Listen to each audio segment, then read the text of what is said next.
Well, good morning to my enormous crowd here. I appreciate you coming in. Hopefully we'll have some folks joining us online as well, and we are recording this so that we can share it with our members. Today we're going to go over the Small Business Relief Grant that we are administering. This grant has been delivered through HUD. It was awarded to the Etowah County Commission, and the Etowah County Commission has elected. It was a total grant of $500,000. They have allocated a portion of the grant to the Chamber and a portion of the grant to United Way. And perhaps our initial press release might have caused some confusion, I'm afraid, because we have had some applications for items that we can't cover in the small business grant. So let me first begin by clarifying that United Way is able to assist with utilities, rent, things like that for individuals. There is no assistance to businesses for payroll, rent, utilities. Those items were covered through Paycheck Protection Program loans and grants, and therefore we are not able to administer any assistance in those areas. Our grant is specifically for small businesses. To qualify, a business must be under 100 employees. That's the definition of a small business for the state, and does need to certify that they are actually a business. And we're going to get into that in a little bit. Well, I think she needs you. So let's first talk about what we can't cover, just so that we can dive into this. We are unable to cover sponsorships. We are unable to cover, like I said, rent, utility, mortgage payments. We are unable to cover payroll activities, and that includes temporary part-time staff to get through the holidays, temporary part-time staff to do curbside delivery. Even if it is directly related to COVID, if it is payroll, utilities, rent, mortgage, or a sponsorship, we can't cover that. We are also unable to fund requests from nonprofit organizations. This fund that we are working with specifically, it is $225,000, and it is supposed to go to small businesses. Now, we are able to fund sole proprietors, and we'll explain that a little further. So you see on the screen some details. This is linked from our website.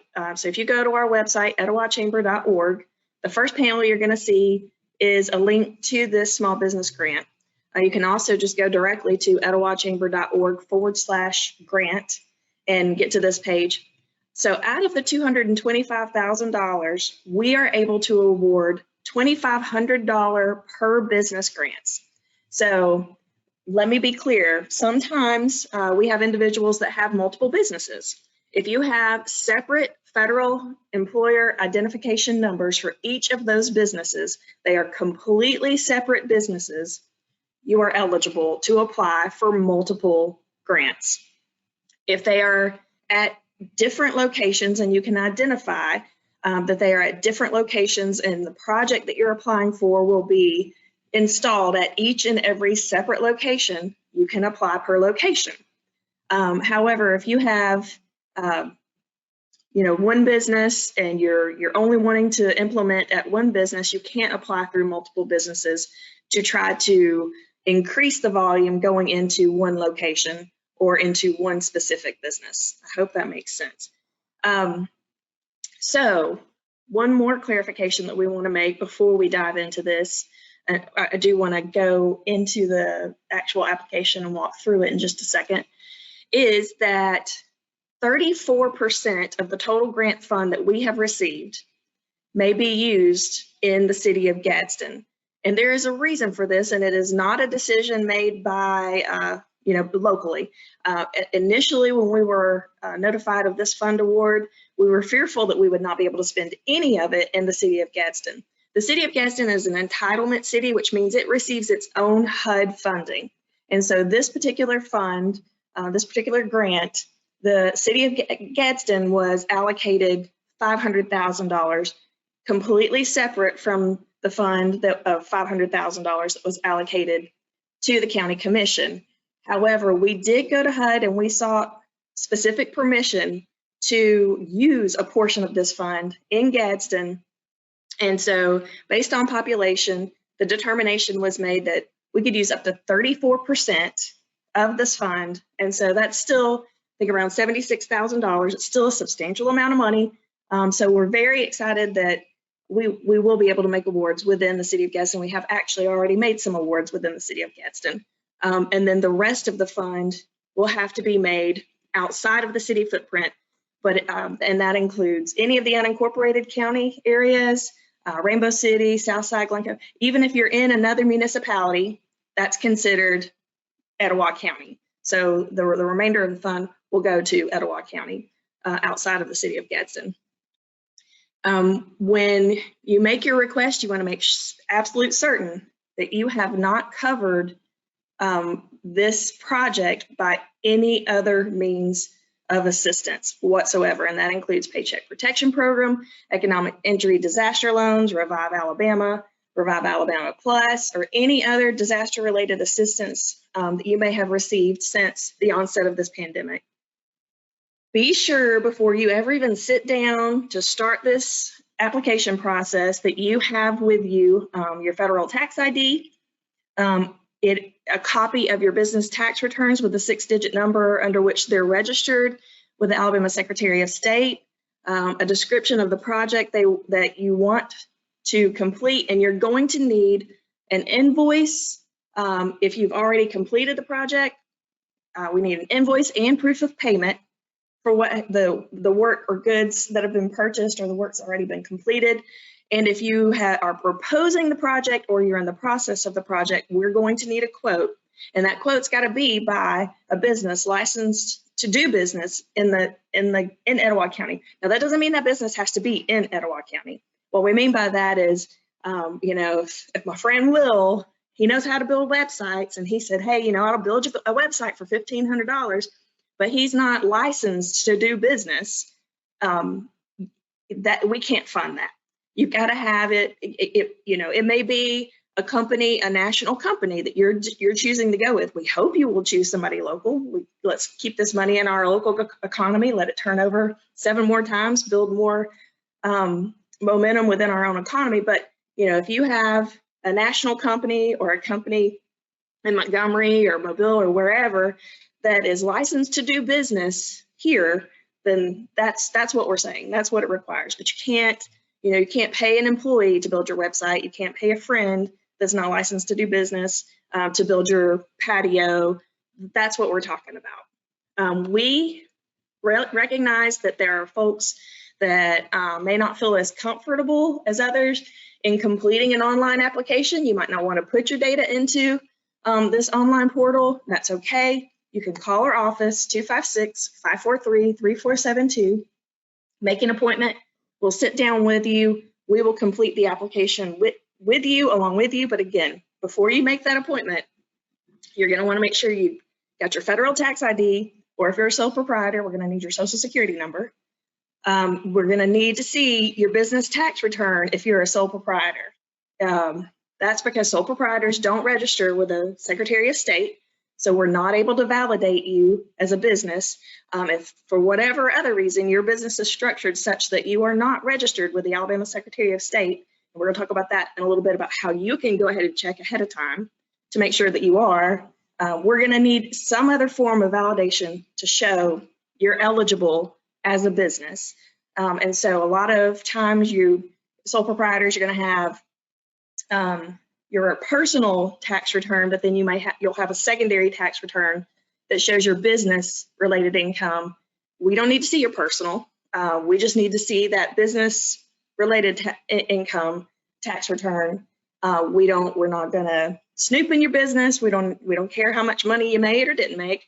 We just need to lay eyes on it, see that it exists, and that way we have done our due diligence to ensure that you are a legitimate business. So from this page, you can click here to apply, and it's going to take you to a SurveyMonkey page. This is secure. We have a subscription to this program, so you can feel safe with putting your information in here. Once we have received your application, it is verified as complete and it's validated. it's downloaded, we save a PDF on our secure server, and then we delete it from this page. And that's just to keep things clean, concise, and to keep your information from being out there on the internet in case of a hacker, but this is a secure site. So this reiterates pretty much what was on that original page. It gives you some examples of what could qualify, some ideas that have been already submitted and have qualified. So an e-commerce website, so many small businesses have a desire for a website, but haven't ever really had the fund to do it or the opportunity to do it. This is a perfect grant for that. Even if it is not transactional, having a website will get you access to people that you wouldn't normally have unless it were in person. So having a website that is interactive, where folks can email you, can contact you, can potentially order, even if the site is not specifically transactional, that is eligible. Creating an outdoor space, like for a restaurant, maybe a salon that wants to create additional outdoor space for customers to wait in while they're, maybe they're processing or they're waiting for their appointment. It gives them an open air area where it's safer, HEPA filter, room air purifiers qualify, window shields to create a safety divider between customers and employees. All of these things are eligible. Even if you are still providing PPE for your personnel, K95 masks, anything like that is completely eligible. So again, just be sure you read through this. So the first question that's going to be asked is your business located within the city limits? This is not a disqualifier question. We simply ask this to allow us to be able to track who the awards that we're making, so that we make sure we don't go in excess of that 76,000, that 34%. So just for today, we're going to say yes, we're in the city limits. So the next question, has any portion of the project, and that means any portion that you are requesting funds, has it been covered by any other grant or federal assistance, state assistance, local fund, or even if a nonprofit has given you an award to help cover it? Now, this is a disqualifier question, because if your project has been funded by any other source, it is ineligible. So if you click no, it's going to disqualify you, take you to a disqualification page. But we're going to say, I'm sorry, if you say yes, that it has been, but we're going to say no, nothing has been covered. We're completely brand new project. So I'm going to put my name in here. We're going to delete this application later. ABC Company. We're going to skip through some of this, but you do need to include everything that is pertinent to your business in here, so that we can make sure that we're able to contact you, we're able to engage with you. And so then we get to this federal employer identification number. It reminds you, if you're a sole proprietor, use your social security number. I'm not going to put my social security number in here for all of the world to see. So we're just going to put some fake numbers in, but you do want to use one of those two numbers. And then it's going to ask, is your business registered with the Alabama Secretary of State? If you answer no, go ahead and complete this application, but contact us to make an appointment so that we can validate your business tax returns. You may not feel comfortable emailing us a copy. That's okay. You can just make an appointment with us. You can drop by. We just need to lay eyes on it. We don't have to keep a copy. So let's say yes, we're registered. I'm going to pause right here, and we're going to jump to a new window, and I'm going to show you how you can go check this out and see if you are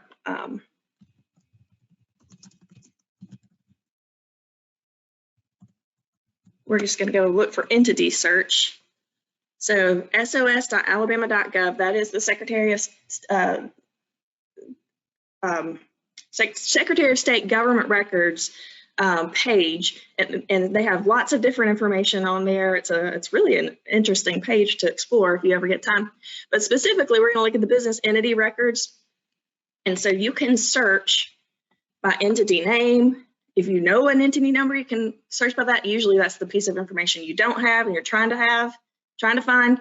Or officer, agent, or incorporator. You can search by an individual's name. Let's search by, we'll do a search by entity name.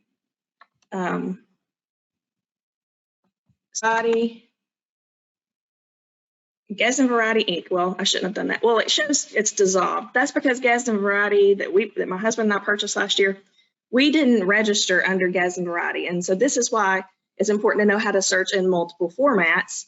You've got, you can also search by that name. So if you search by the name, you can find the owner or incorporator's name, and you can be able to find the business. So if you click on a business, this is where you find the entity ID number, and that's the number we're going to be looking for. So going back to here, we're not asking you for that number. We're going to go validate that. But if you don't have a registration through the Secretary of State, that's when you got to call us, let us validate your business tax return. So does your business operate as a doing business as? You say no, that this is actually the name, or you say yes, the legal registered name is, and you give us the actual legal registered name. That also allows us to search for the appropriate name when we go to the Secretary of State's website. How many full-time employees do you have? If you answer that you have more than 100 employees, you're ineligible for this project. So be honest with us. Full-time equivalent employees, if you've got 300 part-time and you're concerned about, well, what does that equate to as for full-time equivalents, contact us. We'll help you work through that. There's a methodology for figuring that out. But let's just say we've got 10 employees. How many part-time employees do you have? 3. And then we're going to ask you, have you received any other form of assistance? That doesn't necessarily disqualify you. We're asking this information strictly for data so that we can see how many people really have received no assistance. And so let's go ahead and click, this business has received no assistance to date. But even if you've gotten any of these other grants, that's totally fine as long as you're not covering a project that's already been covered. So we ask, do you have any other partner, controlling partner that owns any portion whatsoever of the business? If you don't, you need to enter NA because this is a required question. All of these questions that have stars on them, they're required questions. What is the status for the project for which you're requesting funding? And this has some question logic to it. If you say that it's complete, it's going to take you to a particular screen to complete your request for the project, and it's going to ask for copies of invoice and proof of payment. If you say that it's in progress, it's going to take you to a page that allows you to upload a quote, give a description, let us know perhaps you've paid part of it, but you haven't paid all of it, you're in the middle of it, or if it's proposed, it's going to take you to a page where you're going to upload a quote. That we do have to have that quote in order for your project request to be complete. If you select other, if you think for some strange reason none of these apply to you, I'm going to tell you that this is the most unlikely to be funded. We're probably going to reach out and say, you need to go back, you're actually in progress, or you need to go back, you're actually a proposed project.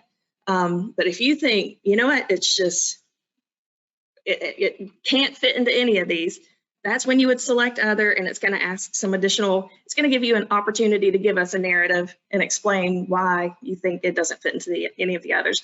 But let's say in progress, just for the sake of completing this. Did you file your tax returns? Yes. If you didn't, that's a disqualifier. If you are delinquent in your sales and use taxes, or your if you're delinquent in any of your taxes and you're not in good graces with the local government or the IRS, that's a disqualifier as well. So let's say yes, we've done all the things that we should.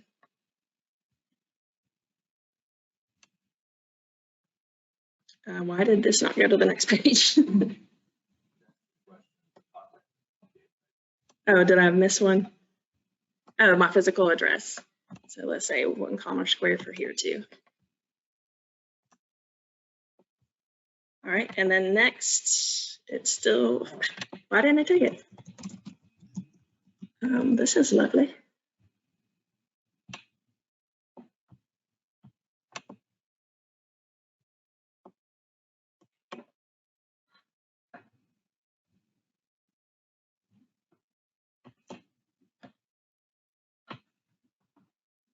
I've answered all of these. All right, so now we go to a page. So as I described before, we selected projects in progress.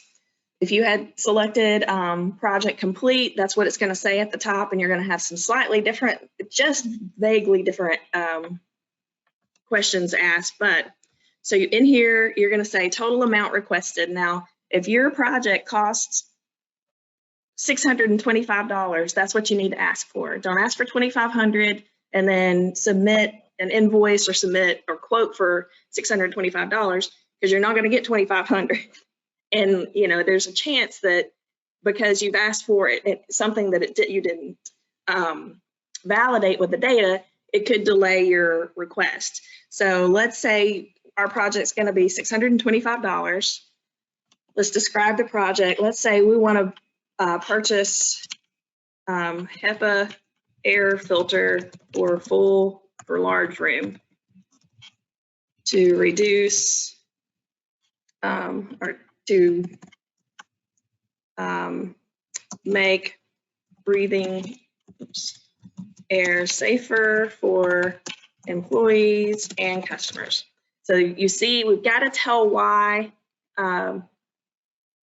we're buying it, and we'll order via website on quote.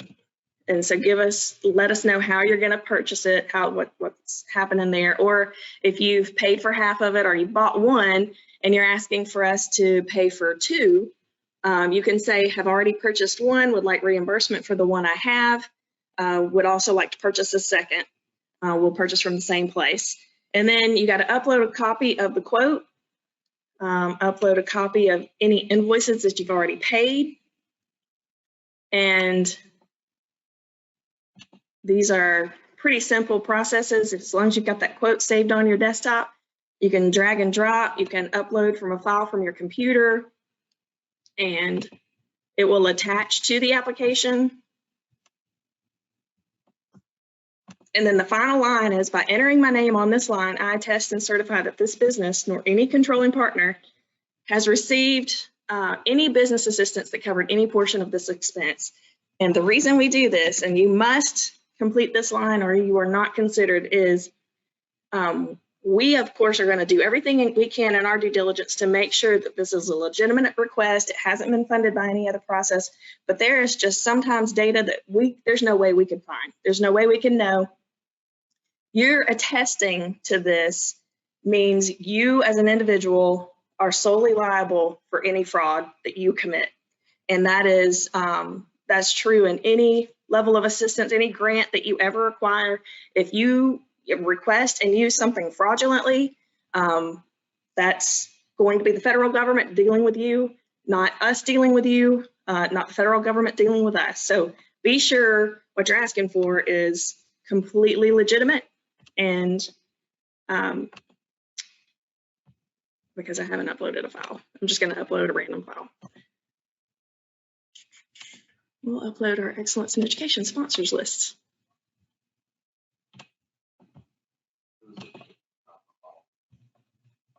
Do what? I'm sorry? It was a PowerPoint?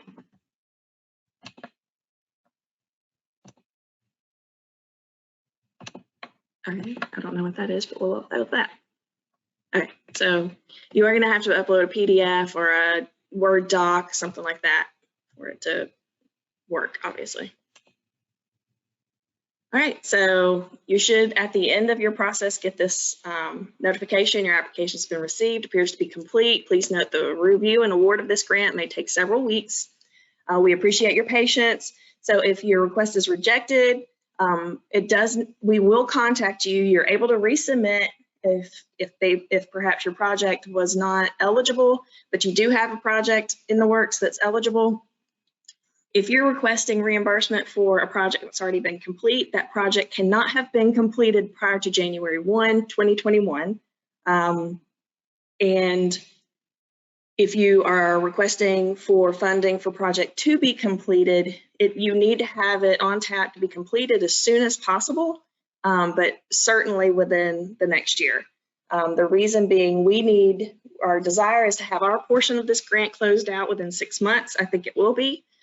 We don't want to expend and allocate this fund and then a business, have applied and be eligible, and another business that was allocated not end up doing the project, so it never got funded, even though the money got allocated to them. So be sure you've got your project lined up. You should receive, once you're approved, you should receive funding within 30 days if you do all of the things that you're required to do. Each project's going to have a little bit of a different scenario. For example, if you are contracting a website, we're going to want to, your quote's going to need to tell us who you're contracting. We're going to be working with them directly and paying them directly to build your website. If you are getting reimbursement for, let's use that scenario. I've bought one HEPA filter. I'm trying to buy another. So I've sent you my proof of payment for the one I've already paid for. But now I know I've got to buy another one. Well, if I were you, most of us, have business credit cards. Once you get that notification of, hey, you've been approved, if I were you, I would probably go ahead and order that second one because you're going to get reimbursed for it. And by the time your credit card statement comes in with that second one on it, you'll have that money that reimburses you for the first one. And you've been able to show us proof of payment that it's been ordered by credit card. We'll be able to allocate that fund, that full fund to you. Otherwise, when your fund comes in, we'll only be able to write you a check for the first one that you've already paid for. And then we can either go online with you and purchase that second one, or we can wait until you have purchased it, given us proof of payment, and then we'll be able to fund you for that second one. So I don't know if anybody has any questions online. I have a question. This is Jonathan. Can you hear me? Yes. You had mentioned, oh, I got an echo. Sorry, I'll do it on chat.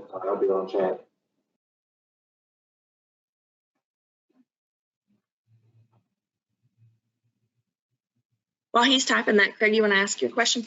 Yeah, you answered during the presentation both the questions I had on what the due date would be, how long this would go. So 6 months, I heard. 6 months is our preference.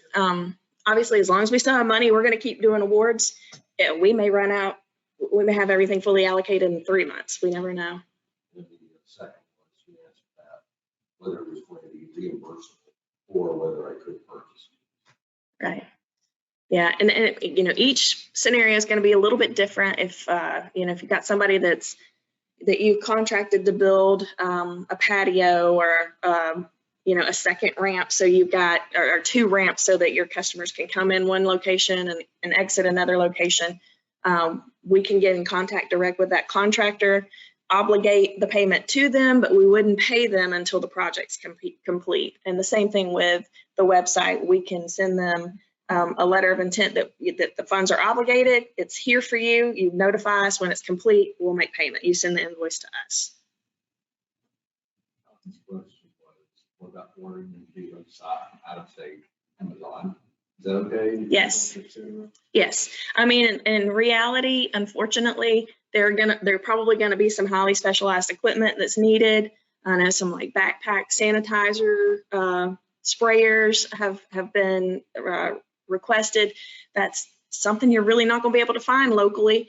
We do hope that if there is a product that you need, an item that you need, or a service that you need, if it is available locally, we hope that you'll do your due diligence and try to find it locally. But if you need to order it on Amazon, if you need to go out of state for it, or whatever website, that's completely understandable.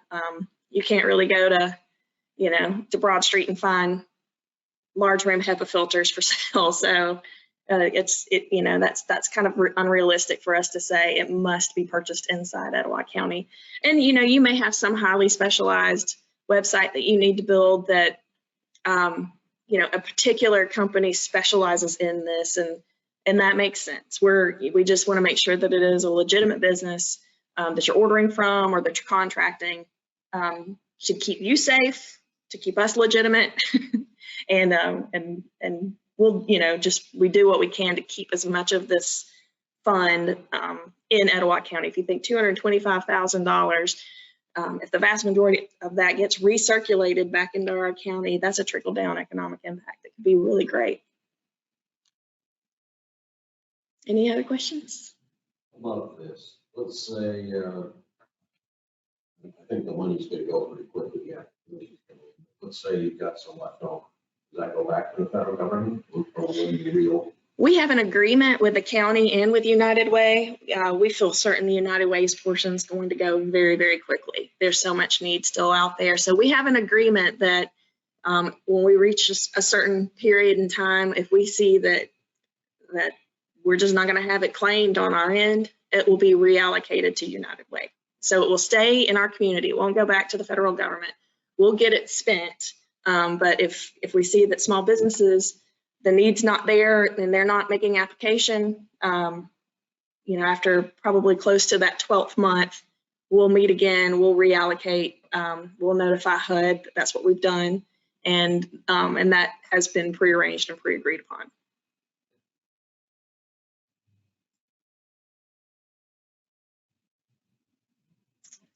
All right, well, if there are no other questions, thanks for joining us this morning, and we hope this helps. Again, just give us a call if we can help you. We don't mind. We've had one or two that have come in and we've just sat down and gone through the process with them and helped them complete it. It doesn't take very long, providing you bring everything that you need with you. The other thing I did want to point out is if you start an application, and as long as you go back to that application from the same laptop, under the same, premise, like I know with Chrome, you can log in with different profiles, but you go in with the same profile, you should be able to start back exactly where you left off. So if you got to a certain point and you said, oh gosh, I don't have that quote, I need to go get that quote, you get that quote, you should be able to come right back in where you left off.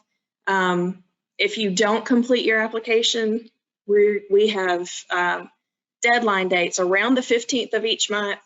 We are going to drop down all of the current applications, offload them from the website. Those get completed, but as we're approaching that day, we will be emailing people that don't have complete applications and letting them know, if you want to get considered by this deadline, you've got to get it done. So just keep in mind, make sure if you want to be considered for this round, for the November award, you've got to have it done by November 15th. I know that's 3 days from now, but that's how it is.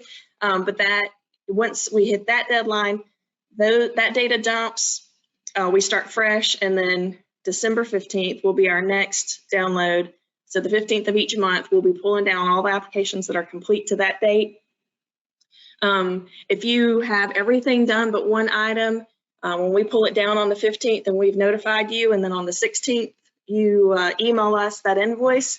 As long as it's within a day or two, we're timely with it, you can likely still get in that consideration pool, but there's no guarantee. So just try your best to get everything in as quickly as possible. Email us if you have any issues, if you have problems getting things to upload, and therefore your application appears incomplete on our side. We can work with you. You can email it to us. We can upload it to your application. We'll make it work. We'll do whatever we need to do to make sure we eliminate any technology issues so that you can get considered. If you want to call and talk to us about your project idea to make sure it's relevant before you apply, we can take those calls too. So just feel free to reach out. If you do get a rejection, you can apply again. You just can't apply for the same idea because we've already said that one won't work. But you can, decide that you may have another project that would be eligible and reapply. So if there are no other questions, we appreciate you all for being with us, and Take care. We'll see you soon.